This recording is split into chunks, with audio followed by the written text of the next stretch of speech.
வணக்கம். காகத்திற்கு படைத்த அன்னத்தை அது உண்ணாவிடின், விரத காலங்களில் விரதத்தை முடிப்பதற்கு முன்னர் கடவுளை வணங்கி ஒரு பிடி அன்னத்தை காகத்திற்கு வைப்பது வழக்கம். ஆனால் சில வேளைகளில் அந்த அன்னத்தை காகம் வந்து உண்ணாது. அவ்வாறான சந்தர்ப்பங்களில் அதனை கிணற்றில் போடலாம் என தெரிவிக்கப்பட்டுள்ளது.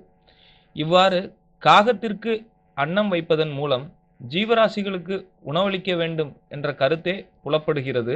எனவே அன்னத்தை காகம் உண்ணாத சந்தர்ப்பங்களில் அதனை கிணற்றில் உள்ள மீன்களுக்கு போடலாம்.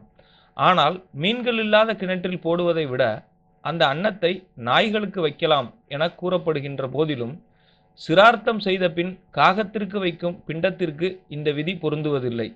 எனவே அவ்வாறு சிரார்த்தம் செய்த பின் அன்னத்தை காகம் எடுக்க வராவிட்டால் அதனை ஆறு, குளம், ஏரி அல்லது கடல் முதலான மீன்கள் வாழுகின்ற தீர்த்தங்களில் கரைப்பதே சுபம்.